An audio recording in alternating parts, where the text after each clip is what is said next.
Punjabi radio 'ਚ ਵੈਸੇ ਸੁਣ ਰਹੇ ਸਾਰੇ ਸਰੋਤਿਆਂ ਨੂੰ ਬਲਵਿੰਦਰ ਕੌਰ ਵੱਲੋਂ ਪਿਆਰ ਭਰੀ ਸਤਿ ਸ਼੍ਰੀ ਅਕਾਲ। ਤੇ ਜੀ ਪ੍ਰੋਗਰਾਮ ਖਬਰ ਤੇ ਨਜ਼ਰ ਪ੍ਰੋਗਰਾਮ ਦੇ ਵਿੱਚ ਸਾਡੇ ਨਾਲ ਹੋਣਗੇ ਬਲਤੇਜ ਪੰਨੂ ਜੀ, ਦੱਸਣਗੇ ਭਾਰਤ ਵਿੱਚ ਪੰਜਾਬ ਦੇ ਵਿੱਚ ਕੀ ਕੁਛ ਵਾਪਰਿਆ।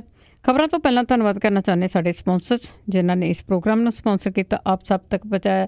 ਟਲੈਰੀ ਟਰੱਕ ਐਂਡ ਟ੍ਰੇਲਰ ਰਿਪੇਅਰ ਵਾਲੇ ਜੋ ਟਰੱਕ ਵਾਸ਼ ਵੀ ਕਰਦੇ ਨੇ, ਟਰੱਕ ਤੇ ਟ੍ਰੇਲਰ ਦੀ ਰਿਪੇਅਰ ਵੀ ਕਰਦੇ ਨੇ। ਤੁਸੀਂ ਉਹਨਾਂ ਨੂੰ ਫੋਨ ਕਰ ਸਕਦੇ ਹੋ 5596851260। ਤਲਵਿੰਦਰ ਸਿੰਘ ਤੇ ਪ੍ਰੀਤਮ ਸਿੰਘ ਜੱਸੀ ਗਿੱਲ ਜੀ, ਬੇਕਰਸਫੀਲਡ ਤੋਂ ਸੁਰਿੰਦਰ ਸਿੰਘ ਹਰਵਿੰਦਰ ਸਿੰਘ, ਜੂਬਾ ਸਿਟੀ ਤੋਂ ਸੁੱਚਾ ਸਿੰਘ ਜੀ, ਫਰਜ਼ਨ ਤੋਂ ਬਹਾਦਰ ਸਿੰਘ ਗਿੱਲ, ਫਾਬਲਰ ਸਤਨਾਮ ਸਿੰਘ ਸ਼ੇਰਗਿੱਲ ਸਲਮਾ, ਅਸ਼ਾਂਜੀ ਸਿੰਘ ਕਲੋਟੀ, ਜੂਬਾ ਸਿਟੀ ਤੋਂ ਗੁਰਦੀਪ ਸਿੰਘ ਬਿਰਦੀ, ਕਲੋਬਸ ਖਾਲਸਾ ਇੰਸ਼ੋਰੈਂਸ ਵਾਲੇ ਸਾਨੂੰ ਤੇ ਤੋਂ 4082722500 ਇਹਨਾਂ ਦਾ ਫੋਨ ਨੰਬਰ ਹੈ ਜੀ। ਕਿਸੇ ਵੀ ਤਰ੍ਹਾਂ ਦੀ ਇੰਸ਼ੋਰੈਂਸ ਹੋਵੇ ਤੁਸੀਂ ਇਹਨਾਂ ਨੂੰ ਕਾਲ ਕਰ ਸਕਦੇ ਹੋ। ਸਾਡੇ ਨਾਲ ਜੁੜ ਚੁੱਕੇ ਨੇ ਬਲਤੇਜ ਪੰਨੂ ਜੀ, ਸਤਿ ਸ਼੍ਰੀ ਅਕਾਲ, ਸਵਾਗਤ ਹੈ ਜੀ। ਸਤਿ ਸ਼੍ਰੀ ਅਕਾਲ ਬਲਤੇਜ ਪੰਨੂ ਜੀ।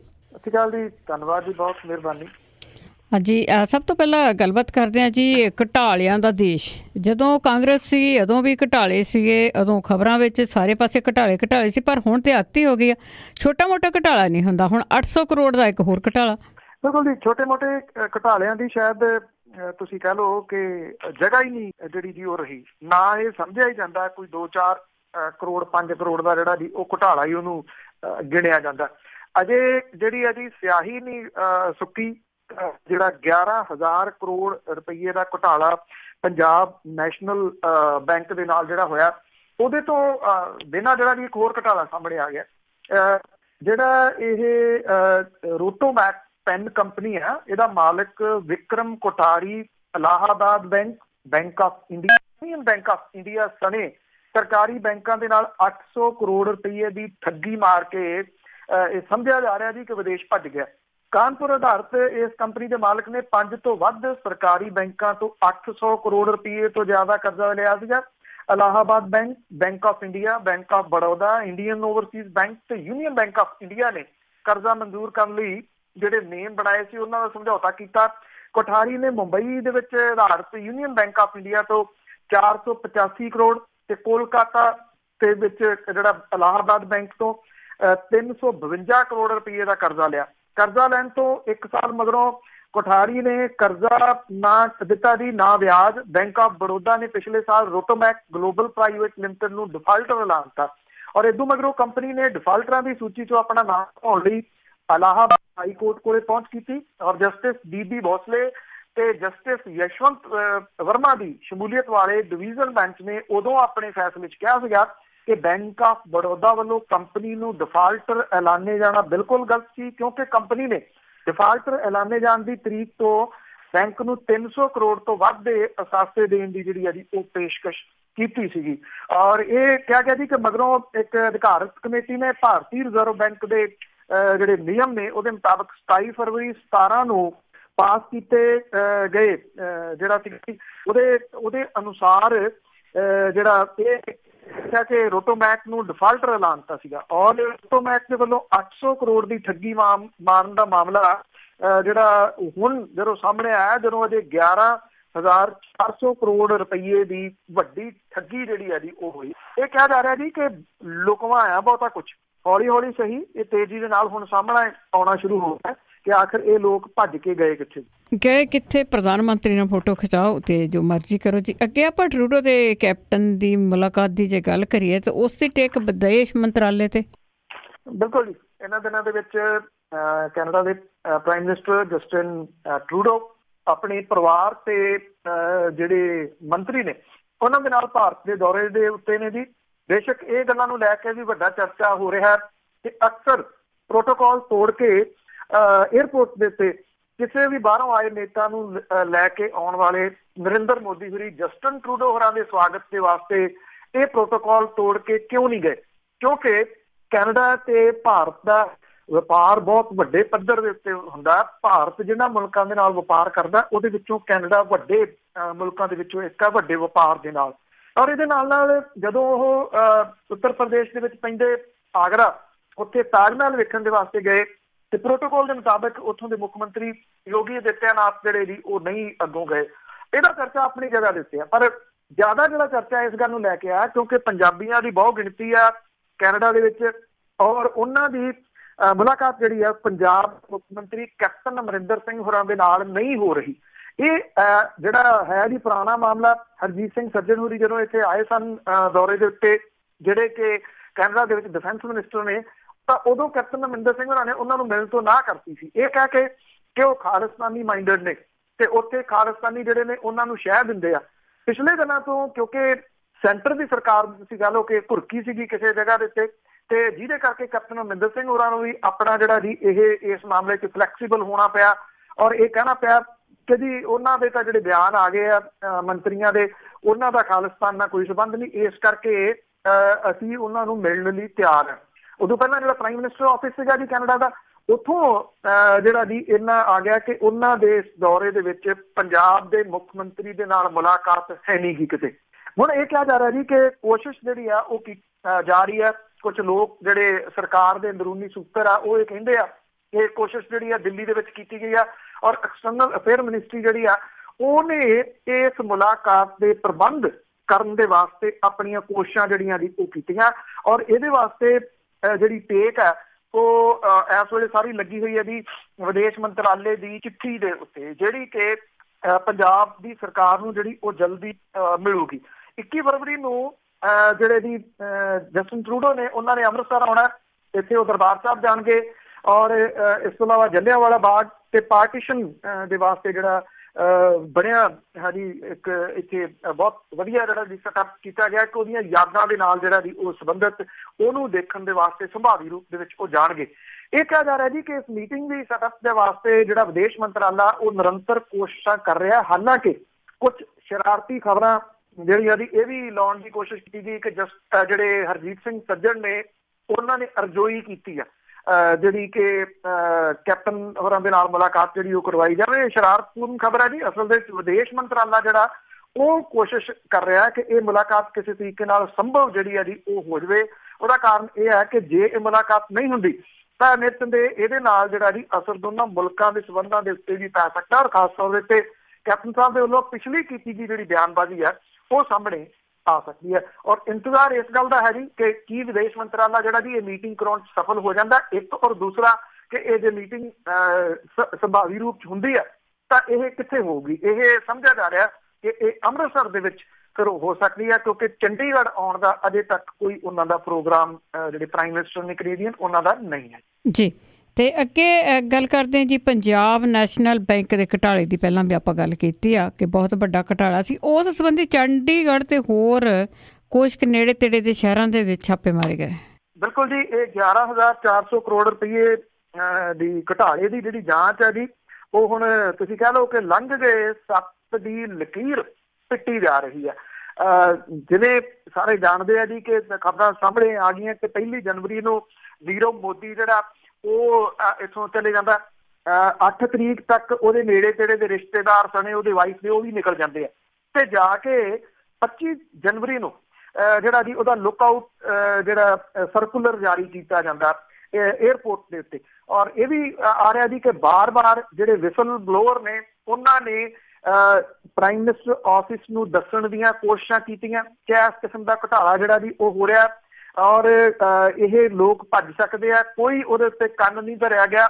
ਉਲਟਾ ਦਾਵੋਸ ਦੇ ਵਿੱਚ ਜਿਹੜਾ ਸੀਗਾ ਜੀ ਉਹਨੂੰ ਇੱਕ ਅਹਿਮ ਟੀਮ ਦਾ ਮੈਂਬਰ ਬਣਾ ਕੇ ਨਾਲ ਜਿਹੜਾ ਜੀ ਉਹ ਲੈ ਗਏ ਪ੍ਰਧਾਨ ਮੰਤਰੀ, ਇਹ ਜਾਣਦੇ ਹੋਏ ਕਿ ਇਹ ਜਿਹੜਾ ਜੀ ਇਹ ਘੁਟਾਲਾ ਹੌਲੀ ਹੌਲੀ ਜਿਹੜਾ ਉਹ ਸਾਹਮਣੇ ਆ ਰਿਹਾ। ਹੁਣ ਜਦੋਂ ਜਿਹੜਾ ਜੀ ਇਹ ਸਾਰਾ ਕੁਝ ਹੋ ਰਿਹਾ ਤੇ ਇਹਦੀ ਛਾਪੇਮਾਰੀ ਜਿਹੜੀ ਜਾਰੀ ਹੈ, ਐਨਫੋਰਸਮੈਂਟ ਡਾਇਰੈਕਟੋਰੇਟ ਨੇ ਹੀਰੇ ਦੇ ਕਾਰੋਬਾਰੀ ਤੇ ਮੁੱਖ ਮੁਲਜ਼ਮ ਨੀਰਵ ਮੋਦੀ ਤੇ ਉਹਦਾ ਜਿਹੜਾ ਭਾਈਵਾਲਾ ਮੇਹੁਲ ਚੌਕਸੀ ਦੇਸ਼ ਭਰ ਦੇ ਵਿੱਚ 47 ਟਿਕਾਣਿਆਂ ਦੇ ਉੱਤੇ ਛਾਪੇ ਜਿਹੜੇ ਆ ਜੀ ਉਹ ਮਾਰੇ ਆ। ਚੰਡੀਗੜ੍ਹ ਦੇ ਲਾਂਤੇ ਮਾਲ ਦੇ ਵਿੱਚ ਗੀਤਾਂਜਲੀ ਸ਼ੋਰੂਮ ਹੈ ਜਿਹੜਾ ਇਹਨਾਂ ਦਾ ਹੀ ਆ, ਉਹਦੇ ਉੱਤੇ ਛਾਪਾ ਵੱਜਿਆ। ਟੀਮ ਨੇ ਉੱਥੋਂ ਗਹਿਣਿਆਂ ਤੇ ਘੜੀਆਂ ਦਾ ਰਿਕਾਰਡ ਜਿਹੜਾ ਜੀ ਉਹ ਕਬਜ਼ੇ ਦੇ ਵਿੱਚ ਲਿਆ ਹੈ। ਔਰ ਇਸ ਤੋਂ ਇਲਾਵਾ ਜਿਹੜਾ ਜੀ ਇਹ ਛਾਪੇਮਾਰੀ ਜਿਵੇਂ ਤੁਹਾਨੂੰ ਦੱਸਿਆ ਕਿ 47 ਹੋਰ ਥਾਵਾਂ ਦੇ ਉੱਤੇ ਹੋਈ ਹੈ। CBI ਨੇ ਪੰਜਾਬ ਬੈਂਕ ਦੀ ਮੁੰਬਈ ਵਿਚਲੀ ਬਰੈਡੀ ਰੋਡ ਸ਼ਾਖਾ ਦੇ ਉੱਤੇ ਪੂਰੇ ਕੈਂਪਸ ਨੂੰ ਆਪਣੇ ਕੰਟਰੋਲ ਦੇ ਵਿੱਚ ਲਿਆ ਜੀ। ਔਰ ਇਹ ਜਿਹੜੀ ਸ਼ਾਖਾ ਆ ਉਹ ਜਾਂਚ ਦੇ ਕੇਂਦਰ ਦੇ ਵਿੱਚ ਸੀਗੀ ਇਸ ਘੁਟਾਲੇ ਕਰਕੇ। CBI ਦੇ ਵੱਲੋਂ ਇਹਦੇ ਵਿੱਚ ਜਿਹੜੀ ਜਾਂਚ ਉਹ ਜਾਰੀ ਔਰ ਏਜੰਸੀ ਨੇ ਬੈਂਕ ਦੇ ਨਾਲ ਸੰਬੰਧਿਤ 5 ਹੋਰ ਜਿਹੜੇ ਅਧਿਕਾਰੀਆਂ ਤੋਂ ਪੁੱਛ ਪੜਤਾਲ ਕੀਤੀ ਹੈ। ਬੈਂਕਾਂ ਦੀਆਂ ਵਿਦੇਸ਼ੀ ਸ਼ਾਖਾਵਾਂ ਤੋਂ ਪੰਜਾਬ ਨੈਸ਼ਨਲ ਬੈਂਕ ਦੇ ਧੋਖਾਦੇਹੀ ਵਾਲੇ ਲੈਟਰ ਆਫ ਅੰਡਰਟੇਕਿੰਗ LOU ਜਿਹੜੀ ਹੈ ਜੀ ਉਹਦੇ ਰਾਹੀਂ ਕਰਜ਼ਾ ਦਿੱਤਾ ਗਿਆ ਔਰ ਉਹਦੇ ਅਧਿਕਾਰੀ ਜਿਹੜੇ ਸੀ ਉਹ ਵੀ ਜਾਂਚ ਦੇ ਘੇਰੇ ਦੇ ਵਿੱਚ ਨੇ। ਇਲਾਹਾਬਾਦ ਬੈਂਕ, ਭਾਰਤੀ state bank, union bank, UCO bank, axis bank ਦੀਆਂ ਹਾਂਗਕਾਂਗ ਵਿਚਲੀਆਂ ਜਿਹੜੀਆਂ ਬ੍ਰਾਂਚਿਸ ਨੇ ਉਹਨਾਂ ਦੇ ਅਧਿਕਾਰੀ ਵੀ ਇਸ ਘੁਟਾਲੇ ਦੇ ਵਿੱਚ ਸ਼ਾਮਲ ਜਿਹੜਾ ਜੀ ਉਹ ਦੱਸੇ ਜਾ ਰਹੇ ਨੇ। ਉਧਰ ਜਿਹੜੀਆਂ ਵਿਰੋਧੀ ਧਿਰਾਂ ਨੇ, ਸਿਆਸੀ ਧਿਰਾਂ ਨੇ, ਉਹਨਾਂ ਦੇ ਵੱਲੋਂ ਲਗਾਤਾਰ ਹਮਲੇ ਜਿਹੜੇ ਆ ਜੀ ਉਹ ਜਾਰੀ ਆ ਸਰਕਾਰ ਦੇ ਉੱਤੇ ਔਰ ਇਹਨਾਂ ਹਮਲਿਆਂ ਦੇ ਵਿੱਚ ਜਿਹੜੇ ਰਾਹੁਲ ਗਾਂਧੀ ਔਰ ਬਹੁਜਨ ਸਮਾਜ ਪਾਰਟੀ ਦੀ ਆਗੂ ਮਾਇਆਵਤੀ, ਆਮ ਆਦਮੀ ਪਾਰਟੀ ਦੇ ਨੇਤਾ ਅਰਵਿੰਦ ਕੇਜਰੀਵਾਲ ਲਗਾਤਾਰ ਹਮਲੇ ਜਿਹੜੇ ਆ ਜੀ ਉਹ ਤਿੱਖੇ ਆਪਣੇ ਕਰ ਰਹੇ ਆ, ਜਦੋਂ ਕਿ ਇਸ ਮਾਮਲੇ ਦੇ ਉੱਤੇ ਪ੍ਰਧਾਨ ਮੰਤਰੀ, ਫਾਈਨੈਂਸ ਮਿਨਿਸਟਰ ਸਭ ਨੇ ਚੁੱਪ ਵੱਟੀ ਹੋਈ ਆ। ਹੈਰਾਨੀਜਨਕ ਤਰੀਕੇ ਦੇ ਨਾਲ ਜਿਹੜੀ ਪੰਜਾਬ ਦੀ ਭਾਰਤ ਦੀ ਡਿਫੈਂਸ ਮਿਨਿਸਟਰ ਹੈ ਉਹਨੂੰ ਮੂਹਰੇ ਲਾਇਆ ਹੈ, ਜਿਹਦਾ ਕੋਈ ਲੈਣਾ ਦੇਣਾ ਹੀ ਨਹੀਂ ਕਿ ਉਹ ਪ੍ਰੈਸ ਕਾਨਫਰੰਸਾਂ ਦੇ ਵਿੱਚ ਜਿਹੜਾ ਜੀ ਉਹ ਆਪਣਾ ਬਿਆਨ ਦਿੰਦੇ ਫਿਰਦੇ ਆ। ਕਿਉਂ? ਤਾਂ ਕਿ ਜਿਹੜੇ ਮੇਨ ਨੇਤਾ ਨੇ ਉਹਨਾਂ ਨੂੰ ਬਚਾਇਆ ਜਾ ਸਕੇ ਜੀ। ਤੇ ਅੱਗੇ ਤ੍ਰਿਪੁਰਾ ਵਿਧਾਨ ਸਭਾ ਦੀਆਂ ਚੋਣਾਂ ਦੀ ਜੇ ਗੱਲ ਕਰੀਏ ਤਾਂ ਉੱਥੇ ਇਲੈਕਸ਼ਨ ਜਿਹੜੀ ਹੋਈ ਆ 73% ਵੋਟਾਂ ਪਈਆਂ। ਤ੍ਰਿਪੁਰਾ ਬੇਸ਼ੱਕ ਬਹੁਤ ਵੱਡਾ ਸੂਬਾ ਤਾਂ ਜਿਹੜਾ ਜੀ ਉਹ ਨਹੀਂ ਹੈਗਾ, ਪਰ ਜਿਹੜੀਆਂ ਜੀ ਇਹਦੇ ਉੱਤੇ ਨਿਗਾਹਾਂ ਜ਼ਰੂਰ ਲੱਗੀਆਂ ਹੋਈਆਂ ਨੇ ਜੀ। ਉਹਦਾ ਰੀਜ਼ਨ ਜਿਹੜਾ ਜੀ ਹੈਗਾ ਇਹ ਕਿ ਉੱਥੋਂ ਦੇ ਮੁੱਖ ਮੰਤਰੀ ਜਿਹੜੇ ਜੀ ਉਹ ਬੜੇ ਇਮਾਨਦਾਰ ਮੰਨੇ ਜਾਂਦੇ ਆ ਔਰ 20 ਸਾਲ ਤੋਂ ਲਗਾਤਾਰ ਲੋਕ ਉਹਨਾਂ ਨੂੰ ਜਿਹੜਾ ਜੀ ਉਹਨਾਂ ਨੇ ਵਾਗਡੋਰ ਇਸ ਸੂਬੇ ਦੀ ਦਿੱਤੀ ਹੋਈ ਆ। ਔਰ ਪਹਿਲੇ ਪੜਾਅ ਦੇ ਵਿੱਚ ਵਿਧਾਨ ਸਭਾ ਚੋਣਾਂ ਤ੍ਰਿਪੁਰਾ 'ਚ 78.56% ਵੋਟਾਂ ਪਈਆਂ। ਪਿਛਲੀਆਂ ਚੋਣਾਂ ਦੇ ਮੁਕਾਬਲੇ 13% ਘੱਟ ਹੈ, ਉਦੋਂ 91.82% ਵੋਟਾਂ ਪਈਆਂ ਸੀਗੀਆਂ। ਚੋਣ ਕਮਿਸ਼ਨ ਦੇ ਅਨੁਸਾਰ ਦੀ 59 ਸੀਟਾਂ ਦੇ ਉੱਤੇ 3174 ਵੋਟਿੰਗ ਸੈਂਟਰ ਜਿਹੜੇ ਉਹ ਬਣਾਏ ਗਏ ਸੀਗੇ। ਕਿਸੇ ਜਗ੍ਹਾ ਤੋਂ ਕਿਸੇ ਕੋਈ ਗੜਬੜ ਦੀ ਖਬਰ ਨਹੀਂ। 7 ਵਜੇ ਸ਼ੁਰੂ ਹੋ ਕੇ ਸ਼ਾਮ 4 ਵਜੇ ਤੱਕ ਇਹ ਵੋਟਾਂ ਪਈਆਂ। ਇੱਥੇ ਤਕਰੀਬਨ 30,000 ਦੇ ਜਿਹੜੇ ਕਰੀਬ ਮੁਲਾਜ਼ਮ ਸੀ ਉਹ ਤਾਇਨਾਤ ਕੀਤੇ ਗਏ। ਚਾਰੀਲਾਮ ਵਿਧਾਨ ਸਭਾ ਹਲਕੇ ਦੇ ਉਮੀਦਵਾਰ ਰਮਿੰਦਰ ਨਾਰਾਇਣਨ ਦੇਵ ਵਰਮਾ ਦੀ ਪਿਛਲੇ ਹਫ਼ਤੇ ਹੋਈ ਮੌਤ ਕਰਕੇ ਇੱਥੇ ਵੋਟਾਂ ਨਹੀਂ ਪਈਆਂ। ਉਹ CPIM ਦੇ ਨਾਲ ਸੰਬੰਧਿਤ ਸੀਗੇ ਜੀ। 12 ਮਾਰਚ ਨੂੰ ਇੱਥੇ ਵੋਟਾਂ ਪੈਣਗੀਆਂ।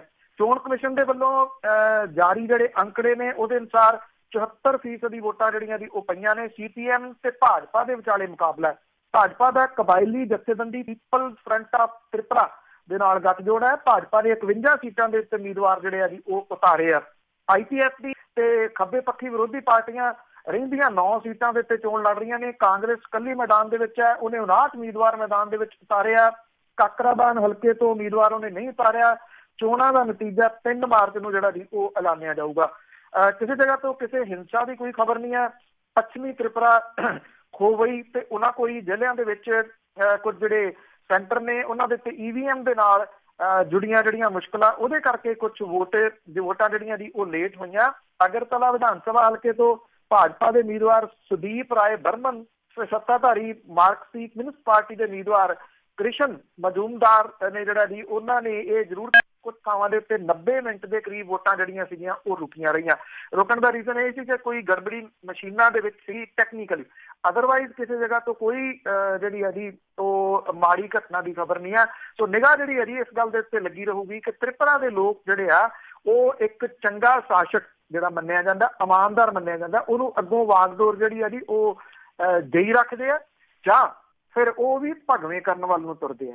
ਬਿਲਕੁਲ ਜੀ, ਲੋਕ ਵੀ ਕਈ ਵਾਰੀ ਬਦਲ ਜਾਂਦੇ ਆ। ਜਿਸ ਤਰ੍ਹਾਂ ਤੁਸੀਂ ਪਹਿਲਾਂ ਵੀ ਦੱਸਿਆ ਸੀਗਾ ਕਿ ਉੱਥੇ ਦੇ ਜਿਹੜੇ ਨੇਤਾ ਆ ਕਿੰਨੀ ਸਾਦਗੀ ਵਾਲਾ ਜੀਵਨ ਆ ਉਹਨਾਂ ਦਾ।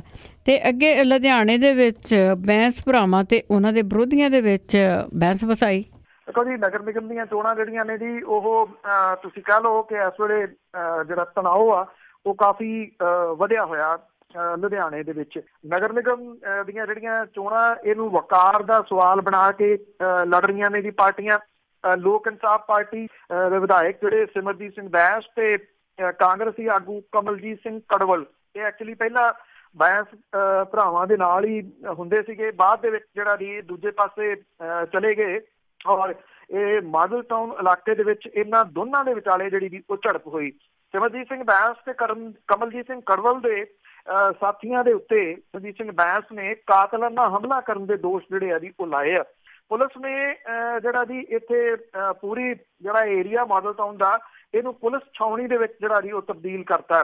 ਪੰਜਾਬ ਵਿਧਾਨ ਸਭਾ ਦੇ ਵਿੱਚ ਵਿਰੋਧੀ ਧਿਰ ਦੇ ਆਗੂ ਸੁਖਪਾਲ ਸਿੰਘ ਖਹਿਰਾ ਹੋਰੀ ਵੀ ਇਹਦੇ ਵਿੱਚ ਜਿਹੜਾ ਜੀ ਉਹ ਕੁੱਦ ਪਏ ਨੇ। ਉਹਨਾਂ ਨੇ ਕਿਹਾ ਕਿ ਜੇ ਕਾਂਗਰਸੀ ਆਗੂ ਤੇ ਉਹਦੇ ਸਾਥੀਆਂ ਦੇ ਖਿਲਾਫ FIR ਦਰਜ ਨਾ ਕੀਤੀ ਗਈ ਤਾਂ ਉਹ ਪਾਰਟੀ ਵਰਕਰਾਂ ਦੇ ਨਾਲ ਮਿਲ ਕੇ ਧਰਨਾ ਜਿਹੜਾ ਜੀ ਉਹ ਦੇਣਗੇ। ਸਿਮਰਜੀਤ ਸਿੰਘ ਬੈਂਸ ਹੋਰਾਂ ਦੇ ਦੱਸਣ ਦੇ ਅਨੁਸਾਰ ਵੀ ਉਹ ਮਾਡਲ ਟਾਊਨ ਐਕਸਟੈਂਸ਼ਨ 'ਚ ਪਾਰਟੀ ਉਮੀਦਵਾਰ ਅਨੀਤਾ ਗਰਗ ਦੀ ਹਮਾਇਤ ਦੇ ਵਿੱਚ ਜਿਹੜਾ ਦੀ ਮੀਟਿੰਗ ਕਰ ਰਹੇ ਸੀਗੇ। ਇਹਦੇ ਦੌਰਾਨ ਕਾਂਗਰਸੀ ਉਮੀਦਵਾਰ ਜਿਹੜੀ ਰਜਿੰਦਰ ਕੌਰ ਦਾ ਮੁੰਡਾ ਉੱਥੇ ਆ ਗਿਆ ਤੇ ਉਹਦੇ ਨਾਲ ਕਮਲਜੀਤ ਸਿੰਘ ਕੜਵਲ ਵੀ ਸੀਗਾ ਔਰ ਇਹ ਕਿਹਾ ਕਿ ਉਹ ਉੱਥੋਂ ਚਲੇ ਜਾਣ। ਉਹਨਾਂ ਨੇ ਕਿਹਾ ਕਿ ਉਹ ਹਥਿਆਰਾਂ ਦੇ ਨਾਲ ਜਿਹੜਾ ਦੀ ਉਹ ਲੈਸ ਸੀਗੇ ਤੇ ਜਿੱਥੇ ਕੋਠੀ ਦੇ ਅੰਦਰ ਮੀਟਿੰਗ ਹੋ ਰਹੀ ਸੀ ਉੱਥੇ ਅੰਦਰ ਵੜ ਗਏ ਤੇ ਉਹਨਾਂ ਨੇ ਤੋੜ ਫੋੜ ਜਿਹੜੀ ਸੀ ਉਹ ਸ਼ੁਰੂ ਕਰ ਦਿੱਤੀ। ਜਦੋਂ ਇਹ ਗੱਲ ਜਿਹੜੀ ਜੀ ਫੈਲੀ ਤੇ ਕਾਂਗਰਸ ਤੇ ਲੋਕ ਇਨਸਾਫ ਪਾਰਟੀ ਤੇ ਆਮ ਆਦਮੀ ਪਾਰਟੀ ਦੇ ਜਿਹੜੇ ਸਮਰਥਕ ਸੀ ਉਹ ਪੂਰੇ ਇਲਾਕੇ ਦੇ ਵਿੱਚ ਜਿਹੜਾ ਜੀ ਉਹ ਇਕੱਠੇ ਹੋ ਗਏ। ਕੋਈ ਮਾੜੀ ਘਟਨਾ ਜਿਹੜੀ ਉਹ ਨਾ ਵਾਪਰੇ ਉਹਦੇ ਕਰਕੇ ਜਿਹੜਾ ਸੀਗਾ ਜੀ ਪੁਲਿਸ ਵੱਡੀ ਗਿਣਤੀ ਦੇ ਵਿੱਚ ਇਸ ਜਗ੍ਹਾ ਦੇ ਉੱਤੇ ਚਲੇਗੀ ਔਰ ਜਿਹੜਾ ਜੀ ਇਸ ਵੇਲੇ ਤਣਾਅ ਪੂਰਾ ਬਣਿਆ ਹੋਇਆ ਜੀ ਲੁਧਿਆਣਾ ਨਗਰ ਨਿਗਮ ਦੇ ਵਿੱਚ, ਕਿਉਂਕਿ ਜਿਹੜੀਆਂ ਨਿਗਮ ਦੇ ਉੱਤੇ ਜਿਹੜੀਆਂ ਚੋਣਾਂ ਹੋਈਆਂ ਉਹਨਾਂ ਦੇ ਵਿੱਚ ਬਹੁਤੇ ਜਿਹੜੇ ਦੀ ਵਿਰੋਧੀ ਸੀ ਉਹਨਾਂ ਨੂੰ ਖੰਡਨ ਨਹੀਂ ਦਿੱਤਾ, ਪਰ ਲੁਧਿਆਣੇ ਦੇ ਵਿੱਚ ਥੋੜੀ ਦੀ ਜਿਹੜੀ ਸਿਚੁਏਸ਼ਨ ਆ ਨਾ ਜੀ ਉਹ ਡਿਫਰੈਂਟ ਹੈ। ਇੱਥੇ ਜਿਹੜੇ ਤਣਾਅ ਤੇ ਟਕਰਾਓ ਦੇ ਆਸਾਰ ਜਿਹੜੇ ਆ ਜੀ ਉਹ ਬਣੇ ਹੋਏ ਆ। ਬਿਲਕੁਲ ਜੀ, ਜਿਸ ਤਰ੍ਹਾਂ ਪਹਿਲਾਂ ਗੁੰਡਾਗਰਦੀ ਕੀਤੀ ਆ ਉਸ ਤਰ੍ਹਾਂ ਦੀਆਂ ਲੱਗਦਾ ਕਨਸੋਆਂ ਆਉਣਗੀਆਂ। ਅੱਗੇ ਆਪਾਂ ਗੁੰਡਾ ਟੈਕਸ ਦੀ ਗੱਲ ਕਰਦੇ ਹਾਂ। ਹਰੇਕ ਥਾਂ ਗੁੰਡਾ ਟੈਕਸ, ਹੁਣ ਪਸ਼ੂਆਂ ਦੀ ਢੋਆਈ ਤੇ ਵੀ ਗੁੰਡਾ ਟੈਕਸ ਲੱਗੂਗਾ। ਬਿਲਕੁਲ ਜੀ, ਐਕਚੁਅਲੀ ਇਸ ਵੇਲੇ ਚਰਚਾ ਗੁੰਡਾ ਟੈਕਸ ਦਾ ਬਹੁਤ ਵੱਡੇ ਪੱਧਰ ਦੇ ਉੱਤੇ ਹੈ ਜੀ ਔਰ ਹੈਰਾਨੀ ਦੀ ਗੱਲ ਇਹ ਹੈ ਕਿ ਇਹ ਵੱਧਦਾ ਇਸ ਲੈਵਲ ਤੱਕ ਜਿਹੜਾ ਜੀ ਉਹ ਚਲੇ ਗਿਆ ਕਿ ਮੰਤਰੀ ਮੰਡਲ ਦੀ ਮੀਟਿੰਗ ਦੇ ਵਿੱਚ ਜਿਹੜਾ ਮੁੱਦਾ ਛਾਇਆ ਰਿਹਾ ਉਹ ਗੁੰਡਾ ਟੈਕਸ ਦਾ ਹੀ ਸੀਗਾ ਜੀ ਔਰ ਮੁੱਖ ਮੰਤਰੀ ਹੋਰਾਂ ਨੂੰ ਵੀ ਕਹਿਣਾ ਪਿਆ ਕਿ ਇਹਦੇ ਉੱਤੇ ਨਕੇਲ ਕੱਸੀ ਜਾਵੇ। ਨਕੇਲ ਅਜੇ ਕੱਸਣ ਦੀਆਂ ਕੋਈ ਖਬਰਾਂ ਤਾਂ ਕਿਸੇ ਜਗ੍ਹਾ ਤੋਂ ਨਹੀਂ ਆ ਰਹੀਆਂ, ਪਰ ਜਿਹੜੇ ਫੰਡਰ ਪਸ਼ੂ ਨੇ ਉਹਨਾਂ ਨੂੰ ਵੀ ਗੁੰਡਾ ਟੈਕਸ ਦੀ ਮਾਰ ਜਿਹੜੀ ਹੁਣ ਝੱਲਣੀ ਪੈ ਰਹੀ ਹੈ। ਬੇਜ਼ਾਰੀ ਖੱਲ ਲਾ ਕੇ ਪ੍ਰਾਈਵੇਟ ਚੌਧਰੀ ਜਿਹੜੇ ਜੀ ਉਹ ਜੇਬਾਂ ਭਰਨ ਲੱਗੇ ਆ। ਪੰਜਾਬ ਰਾਜਸਥਾਨ ਸਰਹੱਦ ਦੇ ਉੱਤੇ ਅੱਧਾ ਦਰਜਨ ਗੁੰਡਾ ਟੈਕਸ ਨਾਕੇ ਸਰਕਾਰੀ ਛਤਰ ਛਾਇਆ ਦੇ ਹੇਠ ਜਿਹੜੇ ਉਹ ਚੱਲ ਰਹੇ ਆ। ਦੂਜੇ ਸੂਬਿਆਂ 'ਚ ਜਾਂਦੇ ਪਸ਼ੂਆਂ ਦੇ ਉੱਤੇ ਪ੍ਰਤੀ ਗੱਡੀ 10,000 ਰੁਪਏ ਤੱਕ ਗੁੰਡਾ ਟੈਕਸ ਵਸੂਲਿਆ ਜਾ ਰਿਹਾ। ਡੇਰਾਬੱਸੀ ਖਿੱਤੇ 'ਚ ਮੀਟ ਪਲਾਂਟ ਹੋਣ ਕਰਕੇ ਉੱਥੇ ਗੁੰਡਾ ਟੈਕਸ ਦੀ ਵਸੂਲੀ ਸਭ ਤੋਂ ਵੱਧ ਹੈ। ਸੂਰਾਂ ਨੂੰ ਵੀ ਵਸੂਲੀ ਦੇ ਘੇਰੇ 'ਚ ਲੈ ਆਏ ਆ ਜੀ। ਇਹ ਪੇਂਡੂ ਵਿਕਾਸ ਤੇ ਪੰਚਾਇਤ ਵਿਭਾਗ ਨੇ ਸੂਬੇ ਦੇ ਮੇਲਿਆਂ ਦਾ ਜੁਲਾਈ ਤੋਂ 30 ਜੂਨ 18 ਤੱਕ ਦਾ ਠੇਕਾ ਯੂਨਾਈਟਿਡ ਕੈਟਲ ਫੇਅਰ ਆਰਗੇਨਾਈਜੇਸ਼ਨ ਨੂੰ 105 ਕਰੋੜ 50 ਲੱਖ ਰੁਪਏ ਦੇ ਵਿੱਚ ਦਿੱਤਾ, ਜਿਹੜਾ ਕਿ 16-17 ਦੇ ਵਿੱਚ ਰਾਜਪੁਰਾ ਕੈਟਲ ਜਿਹੜੀ ਪਹਿਲਾਂ ਵੀ ਜਿਹੜੀ ਲਈ ਸੀ ਉਹਨੂੰ ਜਿਹੜਾ ਇਹਦੇ ਕੋਲ ਹੀ ਸੀਗਾ ਜੀ ਔਰ 45 ਸ਼ਹਿਰਾਂ ਦੇ ਵਿੱਚ ਹਰ ਮਹੀਨੇ 42 ਪਸ਼ੂ ਮੇਲੇ ਲੱਗਦੇ ਆ। ਇਹਦੇ ਚੋਂ ਮੌੜ, ਰਾਮਪੁਰਾ ਤੇ ਧਨੌਲਾ ਦੇ ਮੇਲੇ ਵੱਡੇ ਆ। ਮੌਜੂਦਾ ਸਰਕਾਰ ਨੇ 3 ਅਗਸਤ 17 ਨੂੰ ਪਸ਼ੂ ਮੇਲੇ ਠੇਕੇ ਤੇ ਦੇਣ ਲਈ ਪ੍ਰਾਈਵੇਟ ਫਰਮ ਦੇ ਨਾਲ ਸਮਝੌਤਾ ਕੀਤਾ ਸੀਗਾ। Punjab cattle fair regulation act 1967 ਦੇ ਤਹਿਤ ਪਸ਼ੂ ਮੇਲਿਆਂ ਦੇ ਵਿੱਚ ਪਸ਼ੂਆਂ ਦੀ ਖਰੀਦੋ ਫਰੋਖਤ ਦੇ ਉੱਤੇ 4% ਵਸੂਲੀ ਜਾਂਦੀ ਹੈ ਜੀ। ਪਹਿਲਾਂ ਸਰਕਾਰ ਫੀਸ ਵਸੂਲਦੀ ਸੀ, ਪਰ ਹੁਣ ਮੇਲਿਆਂ ਨੂੰ ਠੇਕੇ ਤੇ ਦਿੱਤਾ ਗਿਆ ਜੀ। ਜਦੋਂ ਕਿ ਐਕਟ ਦੇ ਵਿੱਚ ਠੇਕੇ ਤੇ ਦੇਣ ਦੀ ਵਿਵਸਥਾ ਹੈ ਹੀ ਨਹੀਂ ਗੀ। ਗੁੰਡਾ ਟੈਕਸ ਦਾ ਇਹਦੇ ਨਾਲ ਰਾਹ ਖੁੱਲ ਗਿਆ। ਐਕਟ ਦੇ ਅਨੁਸਾਰ ਪਸ਼ੂ ਮੇਲੇ 'ਚ ਸਰਕਾਰੀ ਫੀਸ ਵਸੂਲੀ ਜਾਊਗੀ। ਠੇਕੇਦਾਰ ਦੇ ਭਾੜੇ ਦੇ ਜਿਹੜੇ ਬੰਦੇ ਆ ਉਹ ਪਸ਼ੂ ਮੇਲਿਆਂ 'ਚ ਬਾਹਰ ਸੜਕਾਂ ਦੇ ਉੱਤੇ ਗੁੰਡਾ ਪਰਚੀ ਵਸੂਲ ਰਹੇ ਆ। ਗੁੰਡਾ ਪਰਚੀ ਦੇ ਸਤਾਏ ਲੋਕਾਂ ਨੂੰ ਹਾਈ ਕੋਰਟ ਨੇ ਜਿਹੜੀ ਦੀ ਉਹ ਰਾਹਤ ਦਿੱਤੀ ਸੀ ਤੇ ਮੇਲਿਆਂ ਤੋਂ ਬਾਹਰ ਵਸੂਲੀ ਤੇ ਰੋਕ ਲਾਤੀ। ਔਰ ਪਸ਼ੂ ਵਪਾਰੀਆਂ ਨੇ 16 ਅਗਸਤ 17 ਨੂੰ ਵਿਜੀਲੈਂਸ ਨੂੰ ਕਿਸੇ ਠੇਕੇਦਾਰਾਂ ਵੱਲੋਂ ਗੈਰ ਕਾਨੂੰਨੀ ਨਾਕੇ ਲਾ ਕੇ ਪਰ ਪਸ਼ੂ ਤੇ 1000 ਤੋਂ ਲੈ ਕੇ 1500 ਰੁਪਏ ਤੱਕ ਵਸੂਲੇ ਜਾ ਰਹੇ ਆ। ਔਰ ਜਿਹੜੇ ਕਿਸਾਨ ਹੈ ਉਹਨਾਂ ਨੇ ਲਿਖਤੀ ਸ਼ਿਕਾਇਤਾਂ ਵੀ ਜਿਹੜੀਆਂ ਦੀ ਉਹ ਕੀਤੀਆਂ ਨੇ, ਪਰ ਕੁਝ ਵੀ ਇਸ ਮਾਮਲੇ ਦੇ ਵਿੱਚ ਜਿਹੜਾ ਦੀ ਉਹ ਹੋਇਆ ਨਹੀਂ। ਜਿਹੜੇ ਇਹ ਪਸ਼ੂ ਮੇਲੇ ਜਿਹੜੇ ਲਾ ਰਹੇ ਨੇ, ਜਿਹੜਾ ਵਿਅਕਤੀ ਆ ਜੀ ਉਹ ਆਪਣੇ ਜਥੇਦਾਰ ਸਾਹਿਬ ਦਾ ਬੇਟਾ ਆ ਜੀ ਔਰ ਉਹਨੂੰ ਪਹਿਲਾਂ ਜਿਹੜੀ ਪਿਛਲੀ ਸਰਕਾਰ ਸੀ ਉਹਨੇ ਵੀ ਠੇਕਾ ਦਿੱਤਾ ਤੇ ਜਿਹੜੀ ਮੌਜੂਦਾ ਸਰਕਾਰ ਹੈ ਉਹਨੇ ਵੀ ਇਹ ਠੇਕਾ ਦਿੱਤਾ ਜੀ। ਜਿਹੜਾ ਇਹ ਕਹਿ ਰਿਹਾ ਹੈ ਕਿ ਸਾਡੇ ਕੋਲੇ ਲੀਗਲੀ ਰਾਈਟ ਹੈ ਕਿ ਅਸੀਂ ਇਹ ਪੈਸੇ ਜਿਹੜੇ ਆ ਜੀ ਉਹ ਉਗਰਾ ਸਕਦੇ ਹਾਂ ਪਸ਼ੂ ਮੇਲਿਆਂ ਦੇ ਵਿੱਚ ਵੀ ਔਰ ਸੂਬੇ ਦੇ ਵਿੱਚੋਂ ਬਾਹਰ ਜਾਂਦੇ ਜਿਹੜੇ ਪਸ਼ੂ ਉਹਨਾਂ ਦੇ। ਤੁਸੀਂ ਇਸ ਲੈਵਲ ਤੱਕ ਜਿਹੜਾ ਦੀ ਕਹਾਣੀ ਜਾ ਰਹੀ ਹੈ ਕਿ ਜਥੇਦਾਰਾਂ ਦੇ ਵੀ ਗਾਂਹ ਜਿਹੜੇ ਸਰਜੰਦ ਨੇ ਉਹ ਕਿਹੜੇ ਕੰਮਾਂ ਦੇ ਵਿੱਚ ਜਿਹੜਾ ਜੀ ਉਹ ਪੈ ਤੁਰੇ, ਔਰ ਗੁੰਡਾ ਟੈਕਸ ਜਿਹੜਾ ਜੀ ਉਹ ਕਹਿ ਕੇ ਵਸੂਲਿਆ ਜਾ ਰਿਹਾ ਕਿ ਇਹ ਗੁੰਡਾ ਟੈਕਸ ਹੈ, ਤੁਹਾਨੂੰ ਦੇਣਾ ਪੈਣਾ। ਬਿਲਕੁਲ ਜੀ, ਇੱਕੋ ਚੀਜ਼ ਨਹੀਂ, ਇਹਨਾਂ ਦੇ ਹੋਟਲ ਮੋਟਲ ਹਾਲ ਸਾਰਾ ਕੁਛ ਹੀ ਇਹਨਾਂ ਦਾ ਹੈਗਾ ਆ, ਇਹ ਸਭ ਕੁਛ ਹੀ ਕਰਦੇ ਆ ਜੀ। ਅੱਗੇ ਟਰੂਡੋ ਦੀ ਜੇ ਫਿਰ ਗੱਲ ਕਰੀਏ ਤਾਂ ਉਸ ਦੇ ਸਵਾਗਤ ਲਈ ਸ਼੍ਰੋਮਣੀ ਕਮੇਟੀ ਪੱਬਾਂ ਭਾਰ ਤੇ ਉਸ ਦੇ ਵਿੱਚ ਬਾਦਲ ਤੇ ਹਰਸਿਮਰਤ ਨੂੰ ਵੀ ਸ਼ਾਮਿਲ ਕੀਤਾ ਗਿਆ। ਬਿਲਕੁਲ ਜੀ, Canadian prime minister Justin Trudeau ਹੋਰੀ ਅੰਮ੍ਰਿਤਸਰ ਜਿਹੜਾ ਜੀ ਉਹ ਆ ਰਹੇ ਨੇ ਦਰਬਾਰ ਸਾਹਿਬ। ਉਹਨਾਂ ਦਾ ਜਿਹੜਾ ਜੀ ਉਹ ਜਾਣਾ ਮੇਨ ਅਟਰੈਕਸ਼ਨ ਜਿਹੜੀ ਆ ਉਹ ਰਹੂਗੀ, ਨਾ ਸਿਰਫ ਸਮੁੱਚੇ ਮੀਡੀਆ ਦੀ ਬਲਕਿ ਦੁਨੀਆ ਭਰ ਦੇ ਵਿੱਚ ਬੈਠਾ ਜਿਹੜਾ ਭਾਈਚਾਰਾ ਉਹ ਇਸ ਫੇਰੀ ਨੂੰ ਨੇੜੇ ਤੋਂ ਜਿਹੜਾ ਜੀ ਉਹ ਵਾਚ ਕਰਨ ਦੀ ਕੋਸ਼ਿਸ਼ ਕਰੂਗਾ, ਜਿਹਦੇ ਕਰਕੇ ਸ਼੍ਰੋਮਣੀ ਗੁਰਦੁਆਰਾ ਪ੍ਰਬੰਧਕ ਕਮੇਟੀ ਵੀ ਜਿਹੜੀ ਹੈ ਜੀ ਉਹ ਇਸ ਵੇਲੇ ਪੂਰੀ ਤਿਆਰੀ ਦੇ ਵਿੱਚ ਲੱਗੀ ਹੋਈ ਹੈ। ਜਿਹੜੇ ਸ਼੍ਰੋਮਣੀ ਗੁਰਦੁਆਰਾ ਪ੍ਰਬੰਧਕ ਕਮੇਟੀ ਦੇ ਪ੍ਰਧਾਨ ਨੇ ਉਹਨਾਂ ਨੇ ਜਿਹੜੀ ਆ ਜੀ ਇਹਦੇ ਸੰਬੰਧੀ ਇੱਕ ਵਿਸ਼ੇਸ਼ ਮੀਟਿੰਗ ਜਿਹੜੀ ਆ ਉਹ ਕੀਤੀ ਆ। ਜਿਹੜੇ ਦਰਬਾਰ ਸਾਹਿਬ ਜਿਹੜਾ ਜੀ ਮੱਥਾ ਟੇਕਣ ਤੋਂ ਬਾਅਦ ਉਹ ਪਾਰਟੀਸ਼ਨ ਮਿਊਜ਼ੀਅਮ ਵੇਖਣ ਲਈ ਵੀ ਜਾਣਗੇ। ਜਲਿਆਂਵਾਲੇ ਬਾਗ ਵੀ ਉਹਨਾਂ ਦੀ ਫੇਰੀ ਜਿਹੜੀ ਆ ਜੀ ਉਹ ਕਈ ਜਾ ਰਹੀ ਆ। ਲਗਭਗ 3 ਘੰਟੇ ਉਹ ਅੰਮ੍ਰਿਤਸਰ ਸ਼ਹਿਰ ਦੇ ਵਿੱਚ ਰਹਿਣਗੇ। ਸਵੇਰੇ 10:30 ਵਜੇ ਉਹ ਏਅਰਪੋਰਟ ਦੇ ਉੱਤੇ ਜਿਹੜਾ ਸ੍ਰੀ ਗੁਰੂ ਰਾਮਦਾਸ ਇੰਟਰਨੈਸ਼ਨਲ ਏਅਰਪੋਰਟ ਆ ਉੱਥੇ ਪਹੁੰਚਣਗੇ। 11:30 ਵਜੇ ਉਹ ਹਰਿਮੰਦਰ ਸਾਹਿਬ ਦੇ ਵਿੱਚ ਪਹੁੰਚਣਗੇ। 1 ਘੰਟਾ ਇੱਥੇ ਰੁਕਣਗੇ। ਉਹ ਲੰਗਰ ਦੇ ਵਿੱਚ ਵੀ ਜਿਹੜਾ ਜੀ ਉਹ ਦੇਖਣ ਜਾਣਗੇ ਕਿਹੜੇ ਤਰੀਕੇ ਦੇ ਨਾਲ ਏਡੀ ਵੱਡੀ ਗਿਣਤੀ ਦੇ ਵਿੱਚ ਆਈ ਜਿਹੜੀ ਸੰਗਤ ਆ ਉਹਦੇ ਵਾਸਤੇ ਇੱਥੇ ਲੰਗਰ ਤਿਆਰ ਕੀਤਾ ਜਾਂਦਾ ਹੈ। ਸ਼੍ਰੋਮਣੀ ਗੁਰਦੁਆਰਾ ਪ੍ਰਬੰਧਕ ਕਮੇਟੀ ਦੇ ਵੱਲੋਂ ਉਹਨਾਂ ਨੂੰ ਸਨਮਾਨਿਤ ਜਿਹੜਾ ਜੀ ਉਹ ਕੀਤਾ ਜਾਊਗਾ। ਇਹਦੇ ਵਿੱਚ ਸ਼੍ਰੋਮਣੀ ਗੁਰਦੁਆਰਾ ਪ੍ਰਬੰਧਕ ਕਮੇਟੀ ਦੇ ਪ੍ਰਧਾਨਤਾ ਜਿਹੜੇ ਜੀ ਉਹ ਰਹਿਣਗੇ ਹੀ। ਇਹ ਕਿਹਾ ਜਾ ਰਿਹਾ ਹੈ ਕਿ ਇਹਦੇ ਵਿੱਚ ਨਾਮ ਜਿਹੜਾ ਜੀ ਉਹ ਸ਼ਾਮਲ ਕਰ ਦਿੱਤਾ ਗਿਆ। ਇੱਕ ਤਾਂ ਸਾਬਕਾ ਡਿਪਟੀ ਮੁੱਖ ਮੰਤਰੀ ਅਕਾਲੀ ਦਲ ਦੇ ਪ੍ਰਧਾਨ ਸੁਖਬੀਰ ਸਿੰਘ ਬਾਦਲ ਹੋਰਾਂ ਦਾ ਤੇ ਕੇਂਦਰੀ ਮੰਤਰੀ ਹਰਸਿਮਰਤ ਕੌਰ ਬਾਦਲ ਹੋਰਾਂ ਦਾ। ਉਹ ਉਹਨਾਂ ਦੀ ਦਰਬਾਰ ਸਾਹਿਬ ਦੀ ਫੇਰੀ ਦੇ ਦੌਰਾਨ ਨਾਲ ਜਿਹੜਾ ਜੀ ਉਹ ਰਹਿਣਗੇ। ਸ਼੍ਰੋਮਣੀ ਗੁਰਦੁਆਰਾ ਪ੍ਰਬੰਧਕ ਕਮੇਟੀ ਤੋਂ ਜਿਹੜਾ ਜੀ ਉਚੇਚੇ ਤੌਰ ਦੇ ਉੱਤੇ ਨਾਮ ਜਿਹੜੇ ਆ ਉਹ ਪਵਾਏ ਹੋਏ ਆ।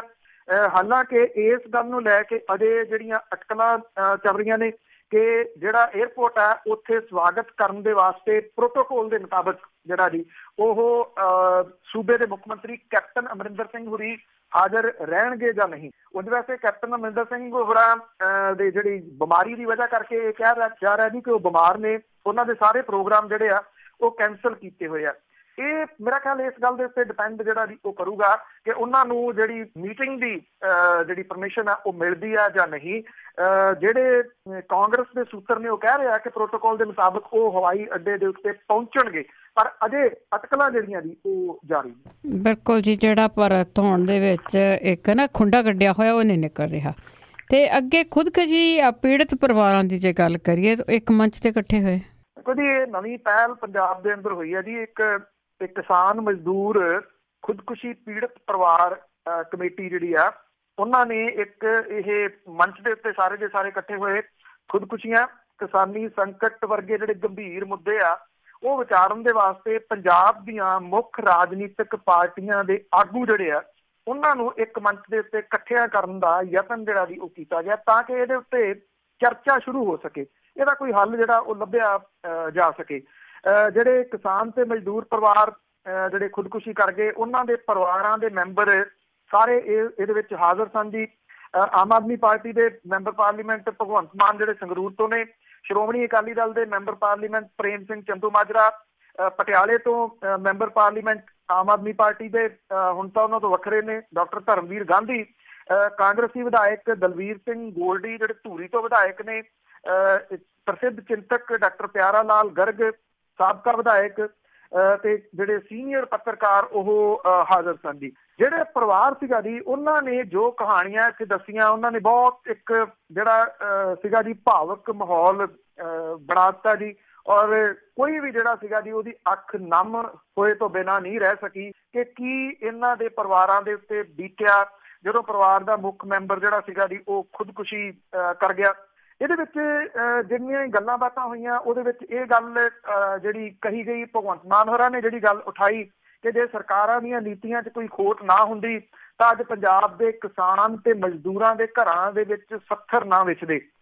ਭਗਵੰਤ ਮਾਨ ਹੋਰਾਂ ਦਾ ਕਹਿਣਾ ਸੀਗਾ ਜੀ ਕਿ ਕਿਸਾਨੀ ਸੰਕਟ ਜਿਹੜੀ ਆ ਜੀ ਉਹਦੇ ਵਾਸਤੇ ਖੇਤੀਬਾੜੀ ਨੂੰ ਮੁਨਾਫਾਯੋਗ ਬਣਾਉਣ ਲਈ ਫਸਲਾਂ ਦਾ ਵਾਜਬ ਰੇਟ ਮਿਲਣਾ ਜ਼ਰੂਰੀ ਆ। ਪ੍ਰੇਮ ਸਿੰਘ ਚੰਦੂਮਾਜਰਾ ਹੋਰੀ ਉਹਨਾਂ ਦਾ ਕਹਿਣਾ ਸੀਗਾ ਜੀ ਕਿ ਕਿਸਾਨੀ ਸੰਕਟ ਦੇ ਹੱਲ ਲਈ ਖੇਤੀਬਾੜੀ ਤੇ ਯੋਗ ਨੀਤੀ ਬਚਾਉਣ ਦੇ ਵਾਸਤੇ ਸੰਸਦ ਦਾ ਵਿਸ਼ੇਸ਼ ਸੈਸ਼ਨ ਬੁਲਾਉਣ ਦੀ ਲੋੜ ਹੈ। ਜਦੋਂ ਕਿ ਡਾਕਟਰ ਧਰਮਵੀਰ ਗਾਂਧੀ ਹੋਰਾਂ ਦਾ ਜਿਹੜਾ ਇਹ ਕਹਿਣਾ ਸੀਗਾ ਕਿ ਖੇਤੀਬਾੜੀ ਦੇ ਵਾਸਤੇ ਵਿਸ਼ੇਸ਼ ਨੀਤੀਆਂ ਬਣਾਉਣ ਦੀ ਲੋੜ ਹੈ ਔਰ ਕਿਸਾਨਾਂ ਲਈ ਬਣਾਈਆਂ ਸਕੀਮਾਂ ਦਾ ਲਾਭ ਸਿਰਫ ਕਿਸਾਨੀ ਤੇ ਨਿਰਭਰ ਪਰਿਵਾਰਾਂ ਨੂੰ ਜਿਹੜਾ ਉਹ ਮਿਲਣਾ ਚਾਹੀਦਾ। ਡਾਕਟਰ ਗਾਂਧੀ ਹੋਰਾਂ ਦਾ ਇਹ ਕਹਿਣਾ ਸੀਗਾ ਜੀ ਕਿ ਪੰਜਾਬ ਦੇ ਅੰਦਰ ਮੌਜੂਦਾ ਮੰਦਹਾਲੀ ਦੇ ਸੰਕਟ ਵੇਲੇ ਪਰਿਵਾਰਾਂ ਦੀ ਖੁਸ਼ੀ ਤੇ ਗਮੀ ਦੀਆਂ ਰਸਮਾਂ ਸਾਦੀਆਂ ਜਿਹੜੀਆਂ ਉਹ ਹੋਣੀਆਂ ਚਾਹੀਦੀਆਂ ਨੇ। ਆਪੋ ਆਪਣੇ ਜਿਹੜੇ ਵੀ ਉਹ ਵਿਚਾਰ ਸਨ। ਆਈ ਥਿੰਕ ਪਹਿਲੀ ਤਾਂ ਗੱਲ ਇਸ ਪੱਖੋਂ ਇਹ ਇੱਕ ਬਿਲਕੁਲ ਨਿਵੇਕਲੀ ਗੱਲ ਹੈ ਕਿ ਇਹ ਪਰਿਵਾਰ ਜਿਹੜੇ ਖੁਦਕੁਸ਼ੀ ਪੀੜਤ ਪਰਿਵਾਰ, ਦੁਖੀ ਪਰਿਵਾਰ ਨੇ, ਉਹ ਇੱਕ ਮੰਚ ਤੇ ਇਕੱਠੇ ਹੋਏ ਆ। ਦੂਜੀ ਗੱਲ, ਇਸ ਮੰਚ ਨੂੰ ਸਿਰਜਣ ਵਾਲੇ ਜਿਹੜੇ ਜੀ ਉਹ ਕਮ ਸੇ ਕਮ ਇਹ ਗੱਲ ਤਾਂ ਵੱਖਰੀ ਕਰ ਗਏ ਕਿ ਉਹਨਾਂ ਨੇ ਵੱਖ-ਵੱਖ ਪਾਰਟੀਆਂ ਦੇ ਜਿਹੜੇ ਮੈਂਬਰ ਪਾਰਲੀਮੈਂਟ ਸੀ ਉਹਨਾਂ ਨੂੰ ਇੱਕ ਮੰਚ ਦੇ ਉੱਤੇ ਇਕੱਠਿਆ ਕਰ ਲਿਆ। ਇਹ ਕਮ ਸੇ ਕਮ ਗੱਲਬਾਤ ਜਿਹੜੀ ਹੈ ਜੀ ਉਹ ਤੁਰਦੀ ਰਹਿਣੀ ਚਾਹੀਦੀ ਹੈ ਤਾਂ ਕਿ ਇਹਦਾ ਕੋਈ ਹੱਲ ਸੋਚਿਆ ਜਾ ਸਕੇ। ਜੀ ਬਹੁਤ ਬਹੁਤ ਧੰਨਵਾਦ ਬਲਤੇਜ ਪੰਨੂ ਜੀ। ਮਿਹਰਬਾਨੀ ਜੀ, ਸਤਿ ਸ਼੍ਰੀ ਅਕਾਲ ਜੀ। ਤੇ ਸਰੋਤੇ ਸਨ ਬਲਤੇਜ ਪੰਨੂ ਜੀ ਸਾਡੇ ਨਾਲ ਜੁੜਦੇ ਨੇ, ਕਰਦੇ ਨੇ ਖਬਰਾਂ। ਹੁਣ ਇਸੇ ਦੇ ਨਾਲ ਸਾਡਾ ਅੱਜ ਦਾ ਬੁਲਟਨ ਇੱਥੇ ਸਮਾਪਤ। ਬਲਵਿੰਦਰ ਕੌਰ ਵੱਲੋਂ ਆਪ ਸਭ ਨੂੰ ਹੀ ਪਿਆਰ ਭਰੀ ਸਤਿ ਸ਼੍ਰੀ ਅਕਾਲ।